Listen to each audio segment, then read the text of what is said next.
آج ویو 360 میں 8 اکتوبر کا بھیانک زلزلہ، 15 سال بعد بالا کوٹ میں زندگی کہاں کھڑی ہے؟ زلزلہ متاثرین کی مدد کرنے والا ایک امریکی جو پاکستان کا ہی ہو کر رہ گیا۔ ٹائم تو ابھی کم ہے، ابھی اسٹوڈنٹس کو ابھی محنت تھوڑی زیادہ کرنی ہوگی۔ اور بلوچستان کے کلاس رومز پھر سے مصروف، مگر امتحانوں کی تیاری بھی ایک امتحان بن گئی۔ وائس آف امریکہ واشنگٹن سے میں ہوں سارا زمان، یہ ہے ویو 360۔ 8 اکتوبر 2005 پاکستان کی تاریخ کا ایک بہت ہی دردناک دن، جب ایک بھیانک زلزلے نے 70,000 سے زیادہ جانیں لے لیں اور لاکھوں کو بے گھر کر دیا۔ صوبہ خیبر پختونخوا کے شہر بالا کوٹ کا شمار ان علاقوں میں ہوتا ہے جہاں اس روز بہت تباہی ہوئی، 90% کے قریب گھر زمیں بوس ہو گئے تھے۔ ہمارے ساتھی نظر الاسلام نے بالا کوٹ کا رخ کیا یہ جاننے کے لیے کہ 15 سال بعد زندگی کہاں کھڑی ہے اور بحالی کی کوششوں کے کیا نتائج سامنے آئے ہیں۔ میں اپنے گھر میں موجود تھا اور یہ پتہ نہیں تھا کہ زلزلہ ہو گیا یا کوئی دھماکہ ہو گیا۔ ہمیں بعد میں 10-11 بجے جب ہوش آئے تو اس میں ہمیں پتہ لگا ہے کہ بعد میں زلزلے کے جھٹکے اس طرح آتے تھے نا، مکان گر گیا، ہم اندر ہی تھے، کوئی علم نہیں ہے کہ کس نے نکالا ہے ہم کو۔ زلزلے نے گل رحمان سے ان کے 4 بچے چھین لیے۔ بچے تو سکول میں شہید ہو گئے، پھر ہمیں مل نہیں رہے تھے، ہمارے بچے تو سر رات تک ہمیں ملے ہی نہیں ہیں، مگر اور بچے ہم نکالتے رہے ہیں، میری بیوی نکالتی رہی ہے، اور اس وقت ہمارے دل پہ یہی تھا یہی بچے ہمارے ہیں اور کسی کے نہیں ہیں، یہ بچے ہمارے ہی ہیں سب۔ رستم خان 8 اکتوبر کو کام کے سلسلے میں ایبٹ آباد میں تھے۔ زلزلے کے فوراً بعد انہوں نے گھر رابطہ کرنے کی کوشش کی، مگر تب تک ٹیلی فون لائنز تباہ ہو چکی تھیں اور رابطہ منقطع ہو گیا تھا۔ بالا کوٹ پہنچ کر بیوی بچوں کو ایک ساتھ پایا تو دل کو اطمینان ہوا، لیکن 6 سالہ بیٹا جو اسکول گیا تھا کبھی نہ مل سکا۔ ٹھیک ہے تھی تو اس پہ میں نے اس کا نام لکھا ہوا تھا، ارباب نام تھا اس کا، تو وہ مجھے وہ ٹوپی مل گئی اور اس کا اسکول کا بیگ مل گیا، تو پھر میں وہ لے آیا۔ تو پھر ہم نے اس کی کافی تلاش کی ہاسپٹل میں بھی، پھر جو بھی این جی اوز وغیرہ آئی تھیں ان کے پاس بھی انٹری کرائی، آرمی والوں کے جو کیمپ ہے ادھر بھی ہم نے کیا، پھر ہاسپٹل تھے جہاں جہاں بھی وہ، پھر ریڈ کراس تھی ان کے پاس بھی جو ڈیٹا تھا ان کو بھی دیے۔ جب بھی 8 اکتوبر کا یہ آ جاتا ہے تو پھر دوبارہ وہی وہ آ جاتے ہیں کہ کہیں سے وہ شاید آ جائے۔ بالا کوٹ شہر میں شاید ہی کوئی ایسا گھرانہ ہو جہاں 8 اکتوبر کو کوئی آنکھ پرنم نہ ہو۔ لوگ آج بھی پختہ گھروں کے بجائے امدادی شیلٹرز میں رہ رہے ہیں۔ گاؤں دیہات کے علاوہ بازاروں میں بھی زلزلے کے اثرات آج بھی صاف نظر آتے ہیں۔ ابھی تک ہم ان دربہ نماز شیلٹروں میں انتہائی قسم پرسی کی زندگی گزار رہے ہیں، اور آج میری ایک بیٹی 19 سال کی تھی جو زلزلہ میں شہید ہو گئی، اور آج میرے بیٹے تو کیا میرے پوتے مجھ سے یہ پوچھتے ہیں کہ بابا ہمارا گھر کہاں ہے۔ 2005 کے ہولناک زلزلے کی تباہ کاریوں کے بعد بالا کوٹ شہر کے مقامی باشندوں کو منتقل کرنے کی غرض سے یہاں سے 30 کلومیٹر دور ایک نیا شہر بسانے کا فیصلہ کیا گیا، تاہم 15 سال گزرنے کے باوجود اس منصوبے کو عملی جامہ نہیں پہنایا جا سکا۔ شہر میں زلزلے کے اثرات اب بھی نمایاں ہیں، جس کی وجہ سے مقامی افراد خوف کے سایہ تلے فالٹ لائن پر زندگی گزارنے پر مجبور ہیں۔ بکریال یا نیو بالا کوٹ سٹی میں ابھی تک کوئی نئی آبادکاری نہیں ہوئی ہے۔ جنوری 2019 میں سابق چیف جسٹس ثاقب نثار نے تمام اداروں کو حکم دیا تھا کہ متاثرین زلزلہ بالا کوٹ کو جلد از جلد نیو بالا کوٹ میں زمین فراہم کی جائے۔ انتظامیہ کا کہنا ہے کہ بہت جلد سپریم کورٹ کے فیصلے کے مطابق بالا کوٹ کے متاثرین کو متبادل جگہ فراہم کی جائے گی۔ تو ابھی تک تو صرف سڑکیں ہی بنی ہوئی ہیں، یہاں پہ کوئی اور کام نہیں ہو سکا، اور پرانے لوگ ہی جو یہاں پہ پہلے رہ رہے تھے وہی رہ رہے ہیں ابھی تک یہاں پہ۔ 8 اکتوبر کے زلزلے سے بالا کوٹ میں تقریباً 9000 افراد موت کے منہ میں چلے گئے۔ پیچھے رہ جانے والے اس دن کی ہولناک یادیں بھلانا بھی چاہیں تو شاید ٹین کے یہ عارضی گھر انہیں وہ وقت بھولنے نہ دیں جب ان کے ہنستے بھستے گھر لمحوں میں اجڑے۔ और उनके प्यारे हमेशा के लिए उनसे छिन गए। Nazrul Islam, voice of America, Balakot. ज़लज़ले के बाद इमदादी कार्रवाइयों में अमरीका ने सरकारी सतह पर तो पाकिस्तान की बहुत मदद की, लेकिन कुछ अमरीकियों ने अपनी ज़ाती हैसियत में भी पाकिस्तान जाके बहाली की कोशिशों में हिस्सा डाला। उन्हीं में से एक थे टॉड शे, जो आज 15 साल बाद भी उन कम्युनिटीज़ के साथ काम कर रहे हैं जिन्हें उन्होंने कभी अपने पाँव पर खड़ा होने में मदद दी थी। उनके इसी तजर्बे के बारे में इरम अब्बासी ने उनसे बात की।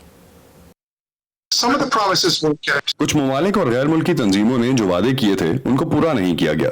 ताहम 15 साल बाद अब ज्यादातर लोग बेहतर हालात में हैं। वो इस लिहाज से भी बेहतर हैं कि माजी के मुकाबले में अब उनके मकानात दुगने साइज के हैं, क्योंकि ज़लज़ले के बाद उन्हें हुकूमत, NGOs और अक़वाम मुत्तहिदा के कुछ इदारों की तरफ से रकूम मिली थी। तो यहाँ बहुत ज़्यादा तामीर नौ हुई है और हम कई सालों से इसका हिस्सा हैं। हमने चंद स्कूल दोबारा तामीर किए हैं और बाज़ देही इलाकों में सेहत के मराकज़ भी कायम किए हैं। बाज़ जगहों पर जैसे बालाकोट में कुछ रेड जोन हैं, वहाँ दोबारा तामीर को मुनासिब नहीं समझा गया और एक नया बालाकोट बसाने की कोशिश की गई, लेकिन कई लोग अपनी ज़मीनें छोड़ना नहीं चाहते हैं, तो इसलिए सूरत हाल कुछ मुबहम है।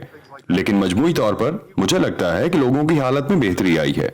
आपने चैलेंजेस के बारे में बात की, आपने ज़मीन के हसूल के मसले के बारे में बात की है। जब आप दूर दराज इलाकों में हुकूमत और लोगों के साथ काम कर रहे थे, तो और क्या बड़े चैलेंजेस थे जिनका आपको सामना करना पड़ा?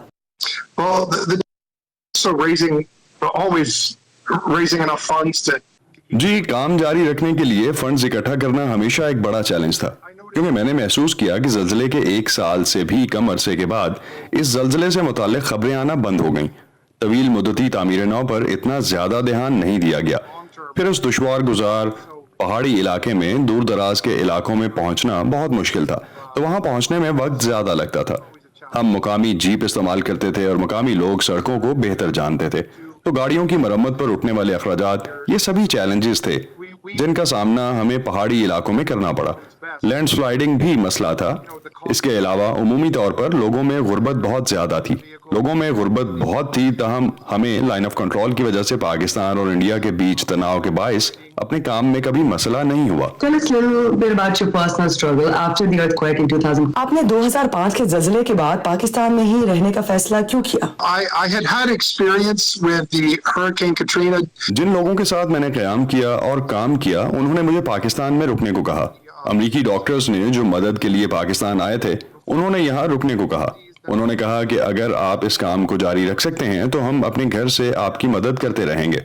पाकिस्तान और अमेरिका के ताल्लुकात में तनाव के बावजूद, यहाँ तक कि जब पाकिस्तान में गैर सरकारी तंजीमों पर अदम एतमाद की फिजा थी, तब भी हम AJK, सवात, अंदरून सिंध और शुमाली वजीरिस्तान जैसे इलाकों में काम कर रहे थे।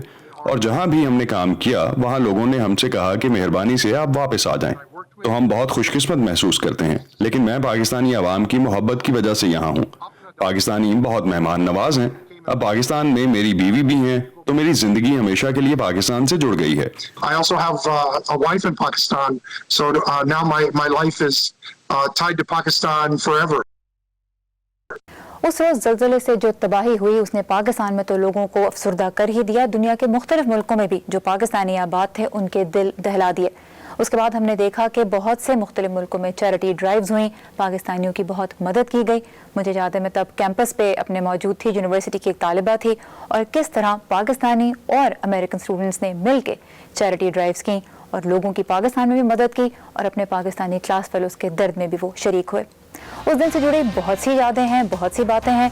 मज़ीद जानने के लिए आप आ सकते हैं urduvoa.com के पेज पे, जहां आपको आर्काइव्स में बहुत कुछ मिलेगा।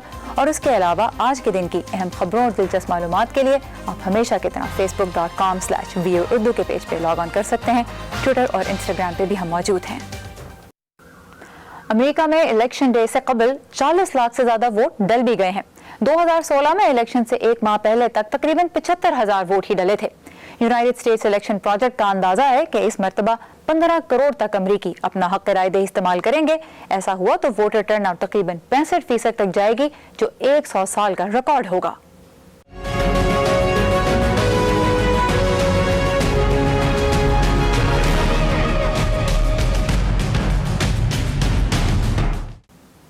ماہرین کا کہنا ہے کہ ارلی ووٹنگ کے یہ بھاری نمبر ظاہر کرتے ہیں کہ بہت سے امریکی اپنی پسند کا فیصلہ کر چکے ہیں، لیکن اس کا مطلب یہ نہیں کہ امیدواروں کا کام ختم ہو گیا ہے۔ انفیکٹ ڈونلڈ ٹرمپ اور جو بائیڈن کی انتخابی مہم زور و شور سے جاری ہے۔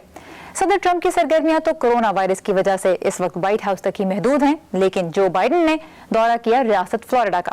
اسی ریاست نے براک اوباما کو بھی جتایا تھا اور پھر ڈونلڈ ٹرمپ کے حق میں بھی ووٹ دیا۔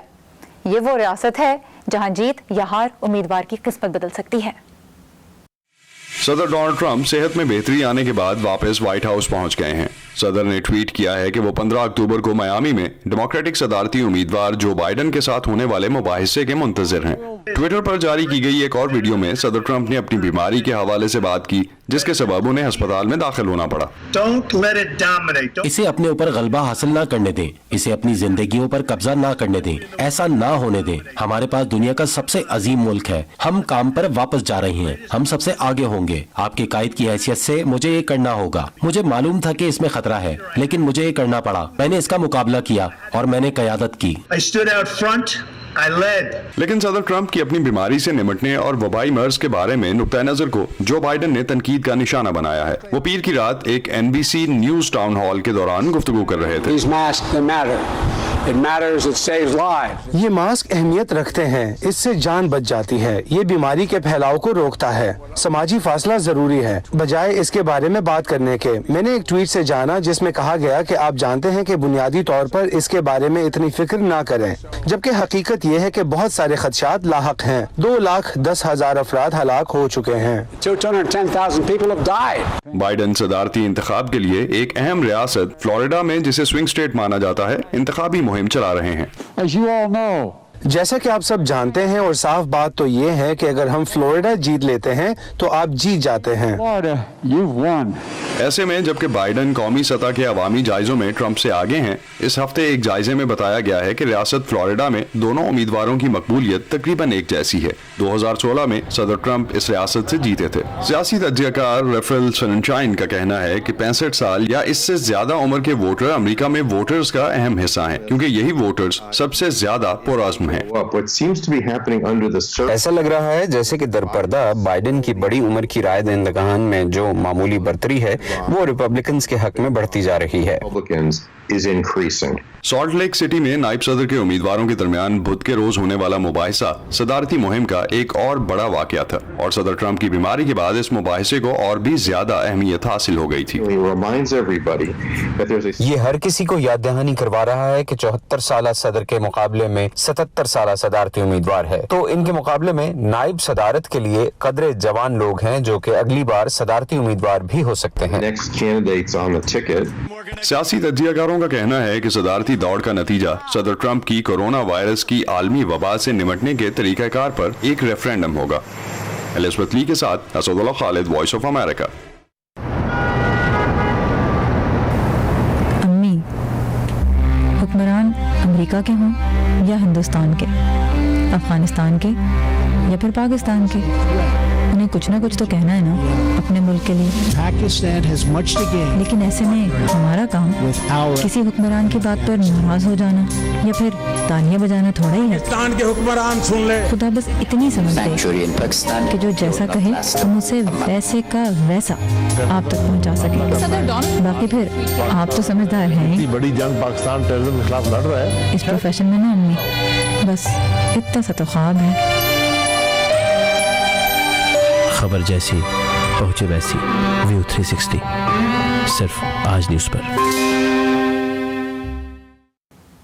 پاکستان بھر میں ہی اب سکولز اور کالجز تو کھل چکے ہیں۔ آج چلتے ہیں صوبہ بلوچستان، جہاں طالب علموں کا کہنا ہے کہ اب انہیں امتحانات کی تیاری کرنے میں مشکل پیش آ رہی ہے، کیونکہ ہر کوئی آن لائن کلاسز نہیں لے پایا تھا۔ تو کوئٹہ سے مرتضیٰ زہری بتا رہے ہیں کہ ٹیچر اسٹوڈنٹس کی کیسے مدد کر رہے ہیں، اور ساتھ ہی کورونا وائرس کی احتیاطی تدابیر پہ کس حد تک عمل ہو پا رہا ہے۔ کوئٹہ کے اس سرکاری اسکول کے کلاس روم میں ایک بار پھر بچوں کی آوازیں گونج رہی ہیں، مگر پڑھائی کا ماحول 6 माह पहले के मुकाबले में खासा मुख्तलिफ है। और जब घर से आते हम लोग तो पहले हाथ धोते, टेम्परेचर पहले पकड़ते, फिर हाथ धोते, फिर मास्क पकड़ के, फिर क्लासें में आते, किताबें देते, फिर पढ़ते। पहले सर हम लोग 3 बैठते थे या 2 बैठते थे, बातें कर रहे थे। अभी एक बेड से अलग 6 फुट का फासला रख रहे सर। बलूचिस्तान में 14,000 से ज्यादा सरकारी स्कूल हैं। इस स्कूल में तो बच्चों ने मास्क भी पहने हैं और हाथ धोने के लिए पानी और साबुन भी दस्तयाब है, लेकिन 8,000 से ज्यादा सरकारी स्कूलों में वाशरूम और पानी की सहूलत दस्तयाब नहीं है। इन हालात में SOPs पर मुकम्मल अमल दरामद मुश्किल नजर आता है। असातिज़ा का कहना है कि हुकूमत और गैर सरकारी इदारों की जानिब से इन्हें एहतियाती तदाबीर से मुतालिक तरबियत ज़रूर मिली है। उसके हवाले से हम लोगों ने SOPs बनाए अपने स्कूल में, ताकि अपने बच्चों को, अपने अमले को, और स्कूल की जो बच्चों का हर्ज हो चुका है उस हर्ज को कैसे ज़्यादा से ज़्यादा हम लोग उसको जो है नुकसान को ख़त्म कर सकें। उस SOPs में ये कि बच्चे जब घर से निकलें तो उनके माँ बाप को भी इस चीज़ का अदराक हो कि ये बच्चे हमारे SOPs के तहत जाएं और इस कोविड-19 से जितना महफूज रह सकते हैं उससे बचें भी और अपनी जो तालीम का सिलसिला है उसको जारी भी रख सकें। हुकाम के मुताबिक सरकारी स्कूलों में सोशल डिस्टेंस कमेटियाँ भी बनाई गई हैं जो एहतियाती तदाबीर पर अमल दरामद को यकीनी बनाने की कोशिश कर रही हैं। आला तालीमी इदारों के तालिब इल्मों का कहना है कि हुकूमत की जानिब से कोरोना वायरस की वबा के दौरान स्कूल और कॉलेजेस को बंद करना तो अच्छा इकदाम था, मगर ऑनलाइन क्लासों के लिए मौसर निज़ाम ना होने के बायस इन्हें अब इम्तिहानात की तैयारी में मुश्किल पेश आ रही है। गवर्नमेंट की तरफ से एक अच्छा डिसीजन था कि उन्होंने स्कूल, कॉलेजेस और यूनिवर्सिटीज़ को ऑफ कर दिया था, लेकिन इसकी वजह से स्टूडेंट ने सफ़र भी बहुत किया। टाइम तो अभी कम है, अभी स्टूडेंट्स को अभी मेहनत थोड़ी ज़्यादा करनी होगी, और यूनिवर्सिटीज़ को भी चाहिए था कि जब ये टोटली क्लोज था उस टाइम पे स्टूडेंट्स को कोई ऐसा सिस्टम करते जिसकी वजह से वो अपनी ये जो गैप आ गया एजुकेशन का ये ज़्यादा ना होता। अभी स्टूडेंट पे बर्डन तो बहुत ही ज़्यादा है। बलूचिस्तान में तुलबा ऑनलाइन क्लासों के खिलाफ एहतजाज भी करते रहे हैं, क्योंकि बहुत से तुलबा को हाई स्पीड इंटरनेट सिग्नल और मुनासिब डिवाइसेस तक रसाई हासिल नहीं। असातिज़ा का कहना है कि तुलबा पर ज़्यादा बोझ ना पड़े, इसके लिए इम्तिहानात में सालाना सिलेबस में से सिर्फ 40% नसाब का इंतखाब किया गया है। Murtaza Zehri, voice of America, Quetta. Show के बाद मैं तो फौरन ये मास्क पहन लूंगी जो मैं हर वक्त अपने बैग में भी रखती हूँ। आप अगर मास्क लगाना या साथ ले जाना भूल जाते हैं तो हमारी अगली रिपोर्ट आपके लिए ही है। जनूबी अफ्रीका में एक टैटू आर्टिस्ट ने कपड़ों के डिजाइनर्स के साथ मिलकर एक ऐसी शर्ट तैयार की है जिसमें मास्क साथ ही सिला हुआ है। तो इसका मतलब यह है कि अब मास्क ना पहनने का कोई बहाना नहीं रहेगा। जनूबी अफ्रीका का Andrew king tattoo parlour corona की वबा से शदीद तौर पर मुतासिर हुआ। ये बहुत हौसला शिकन वक्त था, क्योंकि टैटू की सनत भी ब्यूटी इंडस्ट्री का हिस्सा समझी जाती है। लेकिन हिम्मत हारने की बजाय एंड्रयू ने मलबूसात के डिजाइनर्स के साथ मिलकर अपनी तख्लीकी सलाहियतों को बरूएकार लाते हुए कोविड-19 का मुकाबला किया। The concept, the idea of having a fixed mask. T-shirt के साथ मुंसलिक मास्क का ख्याल मुझे बहुत भाया। फिर एंड्रयू के साथ मिलकर हमने एक ऐसी चीज बनाने का सोचा जो दरअसल तिब्बी लिहाज से भी तस्दीक शुदा हो। Have a product that was actually medically certified.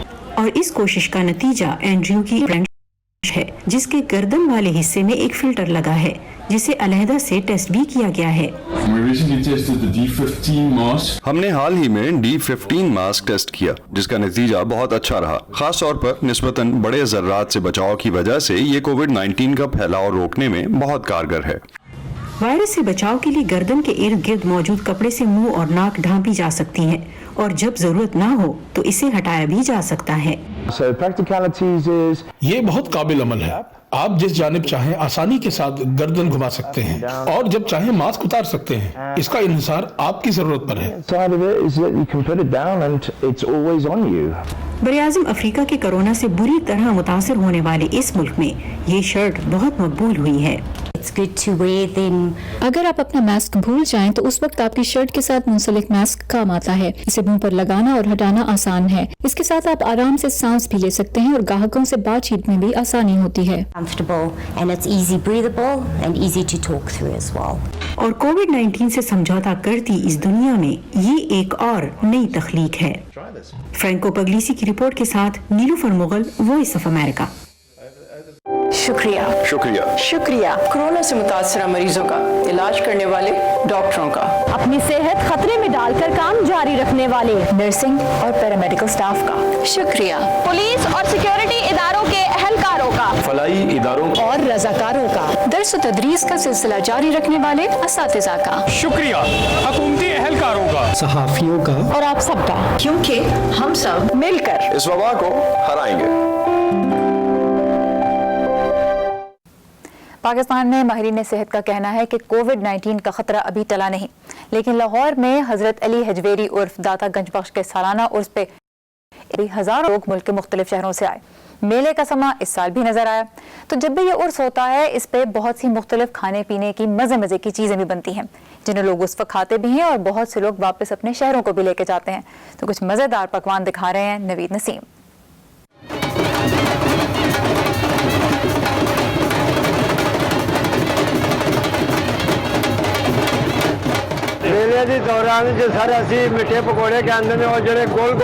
इस मेले के दौरान ये जो गोल गोल चीज है इसे मीठे पकौड़े कहते हैं। ये जो टिक्कियां हैं इन्हें अंद्रसे कहते हैं और ये कतलमा लाहौर में बहुत मशहूर है।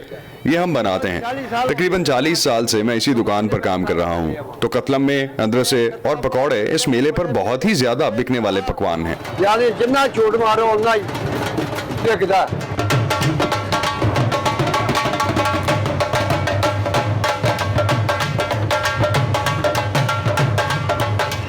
मैदा होता है और इसमें नमक डालकर गूंद लेते हैं और गूंदने के बाद इसके पेड़े बनाकर रख दिए जाते हैं। 15 मिनट के बाद ये पेड़े बिल्कुल तैयार हो जाते हैं। इसको तैयार होने के बाद हम इसे बड़ा करते हैं और फिर इसके ऊपर बेसन, लहसुन, नमक, मिर्च और मसालों से बना पेस्ट लगाते हैं और फिर सबसे ऊपर हम इस पर दाल, धनिया, अजवाइन और अनारदाना डाल देते हैं। मसाले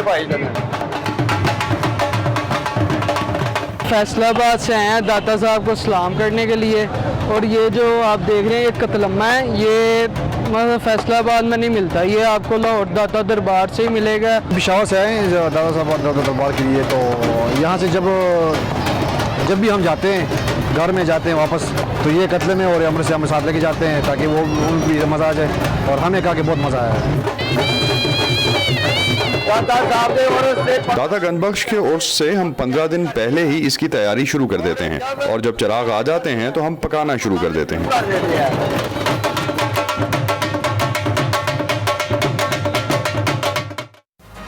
इस वीडियो में मुझे तो कोई भी मास्क पहने नजर नहीं आया। एहतियात नहीं करेंगे तो मुश्किल ही होगी, आसानी नहीं। इसी पैगाम के साथ खत्म करते हैं आज का व्यू 360। सोशल मीडिया के जरिए हमसे कनेक्टेड रहिए। फेसबुक, ट्विटर और इंस्टाग्राम सभी प्लेटफॉर्म्स पे हम मौजूद हैं। सारा ज़मान को इजाज़त दीजिए। खुदा हाफिज़।